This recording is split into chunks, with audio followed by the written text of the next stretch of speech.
Bien. Et là, c'est le Dalen Diallo en direct. On poursuit avec vous, Mamadou Diambalé. Monsieur le Président, à présent, on va parler de Monsieur Alpha Condé, celui qui, durant sa décennie de règne, vous a fait boire le calice jusqu'à la lie. Il y a l'hebdomadaire Jeune Afrique qui nous apprend que vous échangez souvent avec lui. Vous confirmez, si oui, de quoi il est question lors de vos échanges?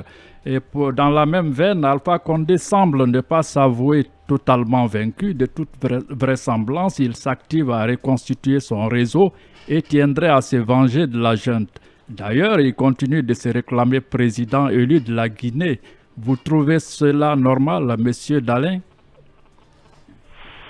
D'abord, je vais confirmer que j'ai parlé avec Alpha Condé. Au départ, c'était un peu récitant, mais écoutez, c'est un Guinéen.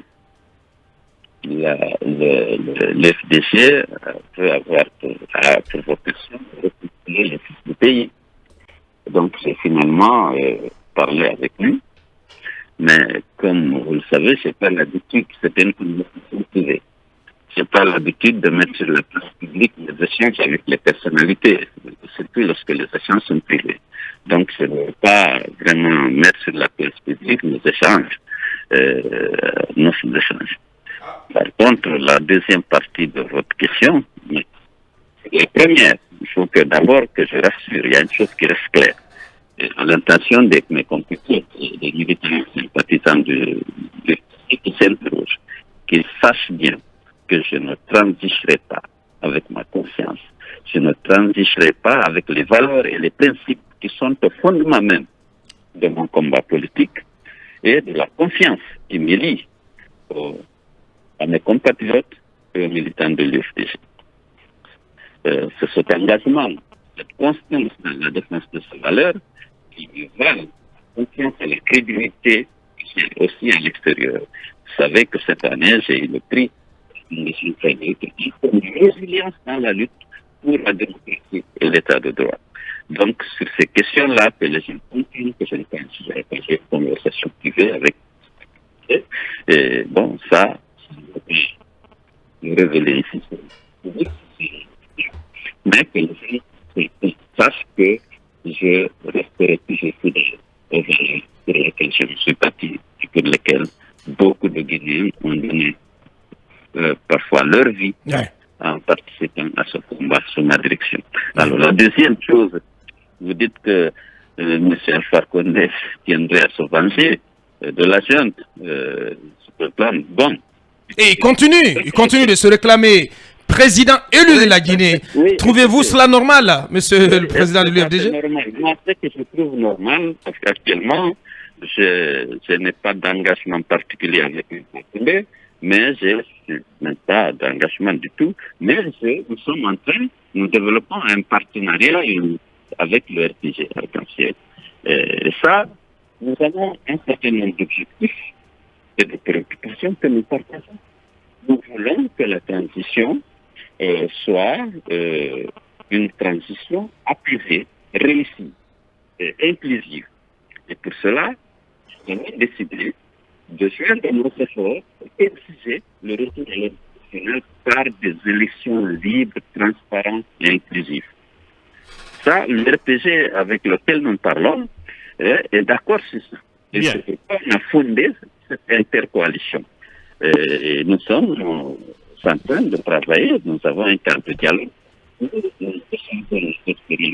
Et ça c'est vrai parce que nous voulons l'arrêt des harcèlements judiciaires contre les leaders et les sociétés, la libération des prisonniers illégalement et arbitrairement détenus. Nous voulons que le dialogue inclusif sous la présidence ait lieu avec la participation du CNT, de la société civile et des partenaires techniques et financiers pour qu'on aborde les questions liées à ce retour à l'ordre constitutionnel. Donc c'est ça que je peux vous dire à ce stade. Donc il faut s'attendre à des actions communes entre vous deux, mais aussi entre vos partis politiques qui sont d'ailleurs en contact, c'est cela? Non, nous deux, vous voulez dire Alpha et moi? Bien sûr. Non, je ne sais pas. Avec le RPG, est-ce qu'il dirige toujours le RPG? Je pensais qu'il y avait une directoire, je ne sais pas comment il s'appelle.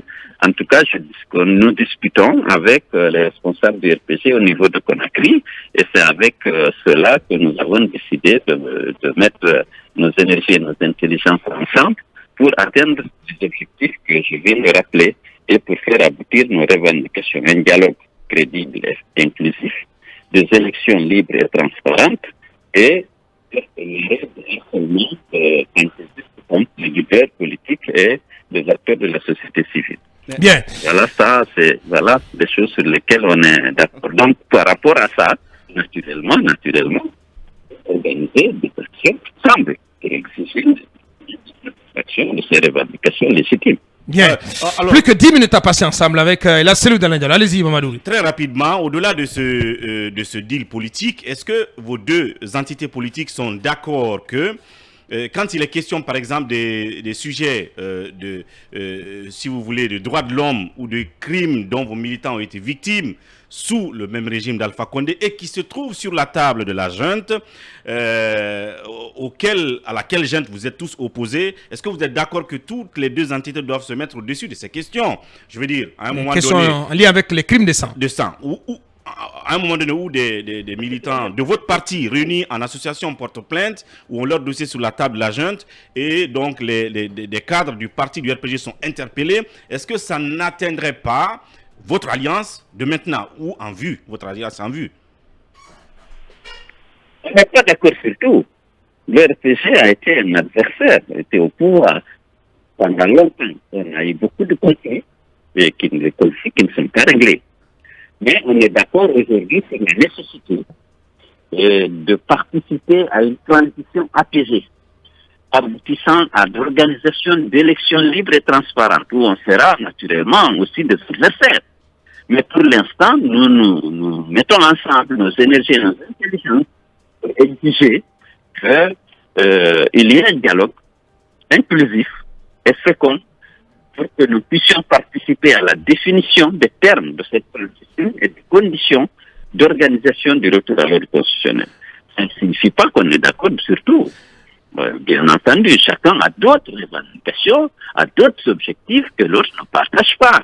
Bien. Mais cela ne signifie pas qu'on doit se parler et par rapport à ce que nous partageons, nous pouvons nous battre ensemble pour que nous puissions obtenir la satisfaction des revendications que nous partageons.